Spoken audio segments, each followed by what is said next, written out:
compañeros, buenas noches, profesor. Nuestro CIPA número 2 le corresponde hablar de Robert Malthus. Yo voy a hablarles un poco de la biografía. Malthus es un filósofo y teólogo muy importante en la historia de las ideas, por la influencia que ejerció sobre los fundadores de la teoría de la evolución y por su desempeño en el campo de la política pública. Nació un 13 de febrero de 1766, de nacionalidad británica. Fue profesor, economista, escritor y hasta sacerdote. Casado, padre de 3 hijos. Fue uno de los primeros demógrafos con obras tan importantes como El ensayo y El principio de la población. En 1798, en su obra El ensayo, habló sobre el principio de la población. Desarrolló una visión un tanto oscura y pesimista sobre el futuro de la humanidad. Fue distinguido como miembro de la Royal Society, sociedad científica más antigua del Reino Unido. También fue reconocido por haber creado la teoría de la renta económica. Él tuvo una teoría malthusianismo, según la cual la capacidad de crecimiento de la población responde a una progresión geométrica. También decía que el alimento es necesario para la existencia del hombre y que la pasión entre los sexos es necesario y se mantendrá en su estado actual. Finalmente murió el 23 de diciembre de 1834 en el Reino Unido. Termino esta biografía con esta frase que dejó él. El poder superior de la población no se puede comparar sin producir miseria y el vicio. Muchas gracias.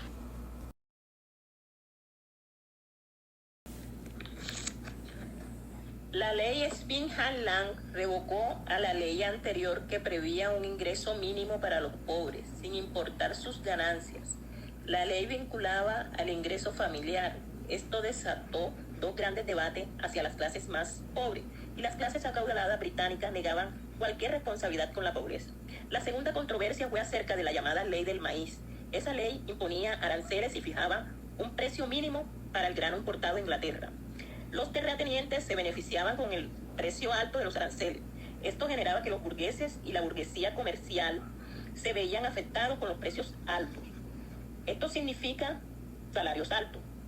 Los ingleses demandaban más alimentos y las importaciones eran bajas porque con las guerras napoleónicas las importaciones se mantenían a un nivel bajo. Hubo una gran escasez. Al acabar la guerra permitió que las grandes capitalistas revocaran la ley. Bueno, a continuación les seguiremos hablando de la ley de pobre o leyes de pobres. Thomas Malthus escribió un ensayo acerca del principio de la población, donde resaltaba varias ideas fundamentales, de las cuales hoy les vamos a mencionar 2 que podemos considerarlas como las más importantes, donde hablaba de cuál era el origen de la pobreza y cómo se puede controlar la pobreza. ¿Cómo se origina la pobreza? Malthus habla de que la pobreza es producto de la reproducción humana, que ésta es muy prolífica o abundante, encontrándose de frente con la baja producción de alimentos. Malthus planteaba que la población tenía un crecimiento geométrico, o sea, una pendiente elevada, y la subsistencia o producción de alimentos tenía un crecimiento aritmético, o sea, que se iba sumando de forma lineal, lo que conllevaba a que en algún momento se daba una sobrepoblación que doblaba la producción de alimentos, conllevando a la formación o al incremento de la pobreza.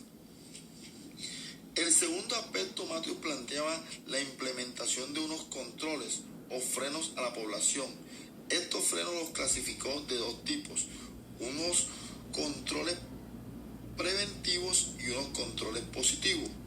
Los controles preventivos son los que inciden en la natalidad, buscando disminuir la cantidad de personas nacidas vivas, y esto solamente sería posible con la moderación moral, que es la abstinencia, y el vicio, dentro de los cuales Mathews mencionaba la prostitución.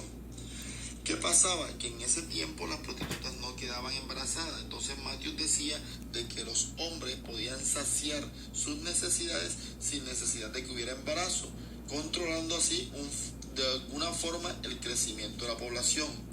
Pero si teníamos en cuenta, Mathews era un clérigo, era una persona que tenía una visión moral de la sexualidad un poco conservadora, lo cual lo hacía descartar o alejarse un poco de esta teoría, y se enfocó mucho más en los controles positivos, donde mencionaba el hambre, la miseria, las plagas y la guerra, siendo el hambre, la miseria, las plagas una forma de autorregulación de la naturaleza. Mathews decía de que cuando una persona estaba en miseria o muriendo de hambre, no deberían recibir ningún tipo de ayuda, porque era la misma naturaleza que estaba haciendo su trabajo. Y de igual forma pasaba con las plagas. Cuando una plaga llegaba a un país, a una población, no había que hacer nada, que eso era la misma naturaleza que se estaba autorregulando. Y que las guerras eran en algún momento necesarias, porque con ellas venían la muerte de muchas personas, haciendo que de esta forma disminuyera esa población. Teniendo en cuenta todo esto que acabamos de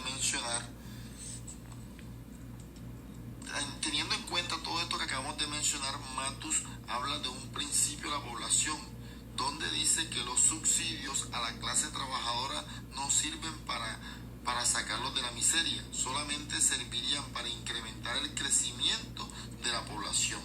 Teniendo en cuenta este planteamiento de Mathews, podríamos decir, o podríamos hacer esta siguiente pregunta: ¿será que los programas sociales implementados en nuestro país como Familias en Acción, hoy llamado Renta Ciudadana, sí ayudan a combatir el hambre?